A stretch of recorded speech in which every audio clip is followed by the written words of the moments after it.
విచిత్రాల నిధి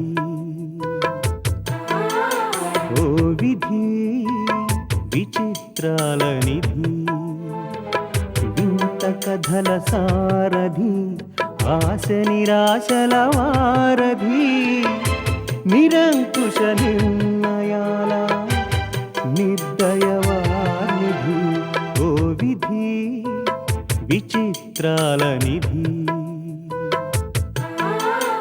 ఓ విధి విచిత్రాల నిధి. రోజీ గారు మనవడు వినోద్ మా కాలేజీలోనే చదువుతున్నాడు తెలుసా? అలాగా? జాగ్రత్తమ్మా, అసలే పొగరబోతు, ఆ పైన పోకిరితనం. అతను తప్పేం కాదులే, తప్పంతా ఆ ఇద్దరాడాళ్ళది. ఇద్దరాడాళ్ళదంటే? వినోదాళ్ళమ్మ భార్గవిది, భార్గవి వాళ్ళమ్మ రోజీ గారిది. ఇవన్నీ నీకెలా తెలుసు తాతయ్య? వినోదంటే ఎవరనుకుంటున్నావమ్మా? దీపక్ అంకుల్ కొడుకు, లక్ష్మీదేవి గారి మనవడు. వాట్? ఇంకా స్పష్టంగా చెప్పాలంటే మీ ఫ్రెండ్ సంజయ్కి బావ. వినోద్ సంధ్యకి బావా? అన్బిలీవబుల్.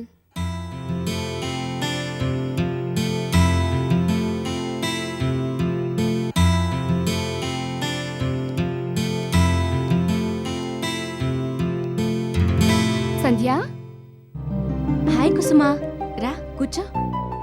అంత ఇంట్రెస్టింగ్ గా ఉందా నవల? యా, చదువుతుంటే ఎంత థ్రిల్లింగ్ గా ఉందో. మై గాడ్, నరాలు తెగిపోయేంత సస్పెన్స్. ఒక్కోసారి లైఫ్ ని మించిన సస్పెన్స్ థ్రిల్లర్ లేదేమో అనిపిస్తుంది సంధ్య. అదేమిటి, అదేదో వేదాంత ధోరణిలో మాట్లాడుతున్నావు? వేదాంతమా పాడా? నువ్వు రాద్దాంతం చేయనంటే నీకో సంగతి చెప్తాను. సరే చెప్పు, ఏమిటా విశేషం? ఐస్ క్రీం పార్లర్ అందగాడున్నాడు కదా. ఏంటి? అదే సంధ్య, ఐస్ క్రీం పార్లర్లో ఓ స్టూడెంట్ ని సీట్లోంచి లేపి షో చేస్తూ. ఆ అతనా? అతను ఐస్ క్రీం పార్లర్ అందగాడు కాదు, అల్లరోడు అను, బావుంటుంది. తొందరపడి అతన్నేమనకు. ఏ, నువ్వు కాని లవ్ చేస్తున్నావా? మీ బావని నేనెందుకు లవ్ చేస్తాను? వాట్? అవును సంధ్య, వినోద్ స్వయానా నీకు బావా. ఏమిటి కుసుమ నువ్వు అనేది? అనగనగా ఒక రోజు ఆవిడ గారికి ఒక ముద్దుల కూతురు. ఆవిడ పేరు భార్గవి. భార్గవి గారి హస్బెండ్ మీ దీపక్ మావయ్య. మీ మావయ్య కొడుకు బావగాక నీకింకేమవుతాట? ఈ విషయం నీకెలా తెలుసు? మా తాతయ్య మీ మావయ్య ఫోన్లో మాట్లాడుకుంటుంటే తెలిసింది. రోజీ గురించి, ఆవిడ గారి మనవడి గారి గురించి. ఇప్పుడు చెప్పు, లైఫ్ని మించిన సస్పెన్స్ థ్రిల్లర్ ఇంకోటి ఉందంటావా?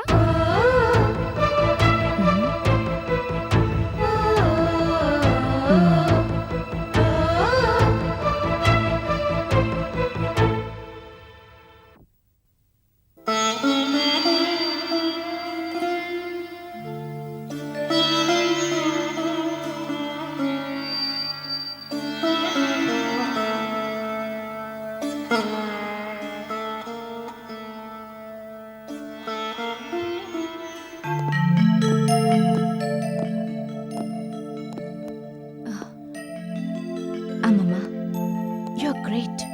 మెచ్చుకునేంత గొప్ప పని నేనేం చేశానమ్మా? ఎప్పుడూ ఆఫీస్ బిజినెస్ అంటూ బిజీగా ఉండే నువ్వు చిన్న చిన్న విషయాలు కూడా భలేగా పట్టించుకుంటావు. నీ నుంచి నేను చాలా నేర్చుకోవాలి. ఏం తల్లి, ఇంతవరకు నేర్చుకునేవి చాలవా? అసలు నన్ను అమెరికా పంపించకుండా ఉండాల్సింది. ఎంచక్క అమ్మమ్మ దగ్గరే ఉంటూ అమ్మమ్మలాగే తయారై ఉండేదాన్ని. ఇప్పుడు మాత్రం ఏం తక్కువ? చేతిలో కర్ర ఒకటే తక్కువ గాని నువ్వు అచ్చం అమ్మమ్మవే. చూడమ్మమ్మా మావయ్య. మీ అమ్మ కూడా అచ్చం ఇలానే కంప్లైంట్ చేస్తుండేది. మీ అమ్మకి మావయ్యకి క్షణం కూడా పడేది కాదు. అమ్మమ్మా, నేనెవరి పోలిక? వేరే చెప్పడం దేనికి? నువ్వు అచ్చం మీ అమ్మ పోలికే. మరి బావా?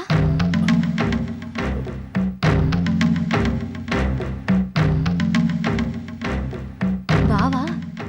బావెవరి పోలిక మావయ్య? బావెవరు? బావంటే తెలీదా? మీ అబ్బాయి చిన్నప్పటి ఫోటోలో నా పక్కనున్నాడే, అతను నాకు బావే కదా.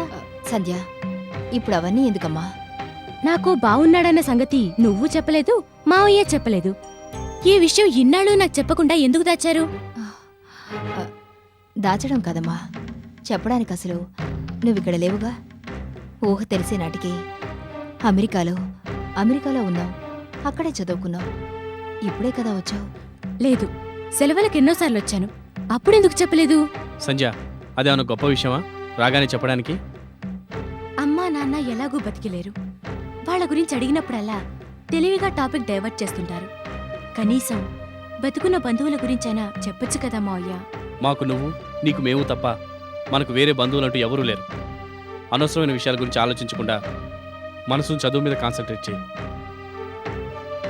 ఈ ప్రస్తావన ఇంకోసారి ఎప్పుడు తీసుకురావద్దామా సంజయ్?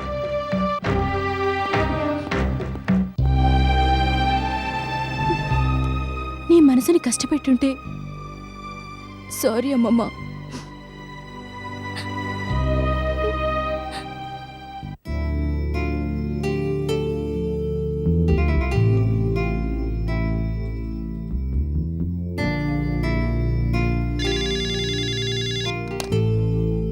ఎస్ ఐ సీ వెంటనే పంపించు.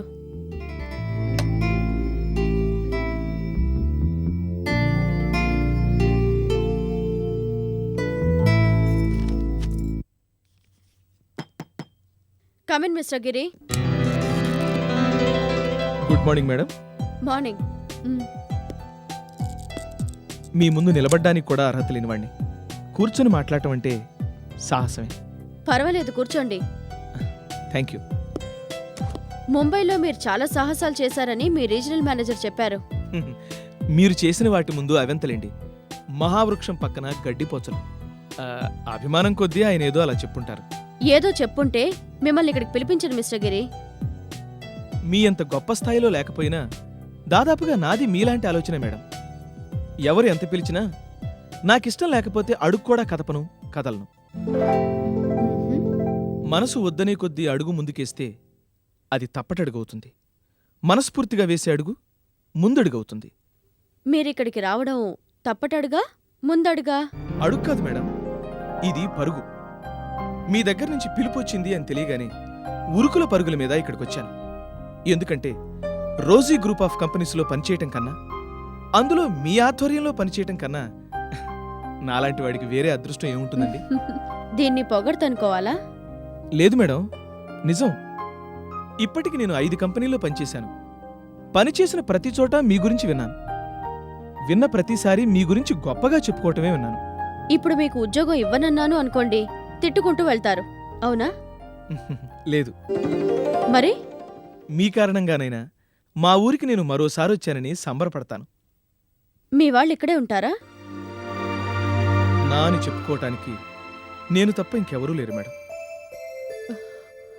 అయితే చిన్నతనంలో ఎదురు దెబ్బలు బాగానే తగిలాయన్నమాట. ఉలిదెబ్బలు తగలకుండా రాళ్ళు శిల్పాలుగా మారతాయా మేడం? లేదు కదా. చూడబోతే మీరు చాలా మంచివాళ్లలా కనిపిస్తున్నారే. సారీ మేడం, మీరు నాకు ఉద్యోగం ఇవ్వకపోయినా పర్వాలేదు, కానీ నన్ను మంచివాడిని మాత్రం పిలవకండి. అదేదో తిట్టులా వినిపిస్తుంది నా చెవులకి. నాకు తెలిసి నేను మంచివాణ్ణి కాదు, అలా అని చెడ్డవాణ్ణి కాదు. కాకపోతే మంచి చెడుల గురించి తెలిసిన మనిషిని, దట్స్ ఆల్. ఏ మంచితనం అంటే ఎందుకంత వ్యతిరేకత? ఏది మంచి ఏది చెడు మేడం? ఫర్ ఎగ్జాంపుల్ ట్యాక్స్ విషయం తీసుకోండి. మీ గురించి కాదు, జనరల్గా చెప్తున్నాను. ట్యాక్స్ ఎగ్గొడితే గవర్నమెంట్ దృష్టిలో చెడ్డవాణ్ణి. ట్యాక్స్ ఎగ్గొట్టే విధానం చెప్తే కంపెనీ దృష్టిలో మంచివాణ్ణి. నాకు ఉద్యోగం ఇచ్చిన కంపెనీ వారికి ఏది మంచి అనిపిస్తే నాకు అదే మంచి. పెద్దలైన మీ వంటి వారికి చెడనిపించింది నాకు చెడే. మంచి చెడుల మీమాంస కాసే పక్కన పెడితే నేనుగా ఆలోచించటం నాకు మొదటి నుంచి అలవాటు. ఓకే, మీరిక వెళ్ళొచ్చు. థ్యాంక్ యూ మేడం, వస్తానండి.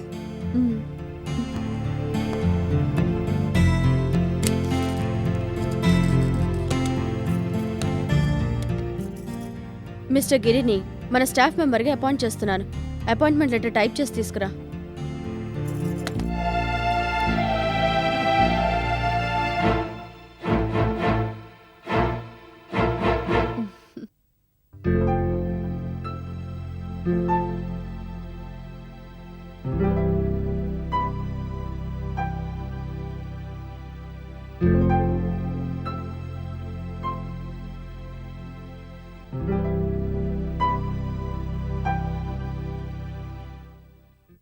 అమ్మమ్మా, నువ్వింకా నిద్రపోలేదమ్మా? ఏమో, ఎంత ట్రై చేసినా నిద్ర రావడం లేదు. అమ్మమ్మా ఆ, నీకు బోల్డ్ అని కదలొచ్చుగా.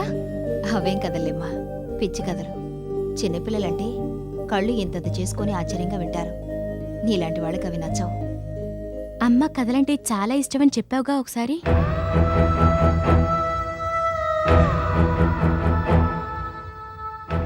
అమ్మ గుర్తొస్తే నేనేమి ఏడవన్లే. అమ్మ గురించి చెప్పు. అమ్మ బాగా అల్లరి చేసేదా? బాగా. దాని అల్లరి ముందు మీ మావయ్య గాని నువ్వు గాని పనికిరారు. అమ్మకి నేనంటే ఇష్టమా? ఇష్టం కాదు, ప్రాణం.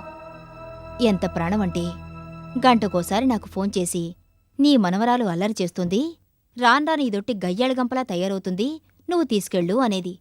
నా మనవరాలు నాకేం బరువు కాదు, ఇలా ఇచ్చేవే అంటే అమ్మో నా బంగారు తల్లిని నేను చూడకుండా ఉండలేను అనేది మీ అమ్మ. గయ్యేళికంపంటే ఎవరు? నేనేనా? అవును, మీ డాడీ మాత్రం నీ మీద మాట పడనిచ్చేవాడు కాదు. మీ అమ్మ నిన్ను తిట్టినా గదమాయించినా వెంటనే నాకు ఫోన్ చేసి దీప్తిని బాగా తిట్టండత్తయ్యా అనేవాడు. ఒకరోజు నువ్వు పాల కోసం ఏడుస్తుంటే ఏదో మూడ్లో నీ బుగ్గ మీద మీ అమ్మ ఊరికే ఇలా అందట. అంతే, దానికి మీ డాడీ మీ అమ్మ మీద పెద్ద పోట్లాట, నా కూతుని కొడతావా అని.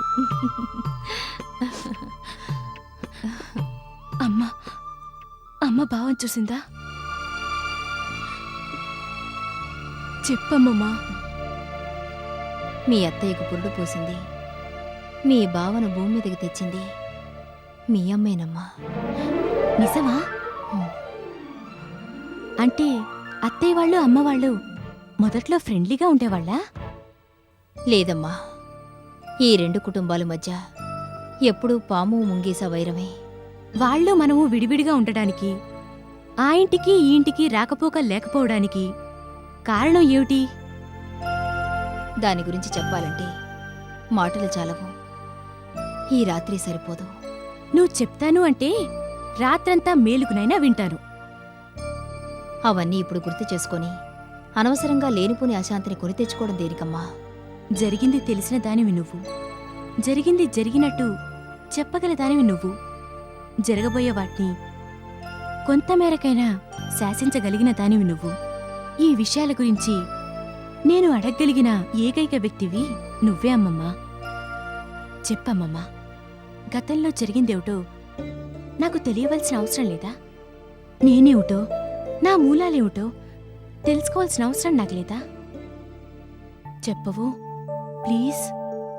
చెబుతానమ్మా. ఆ ఇంటిని ఈ ఇంటిని కలిపిన బంధాల గురించి, వేరు చేసిన వ్యవహారాలతో నీకుగాక ఇంకెవరికి అవసరం ఉంది?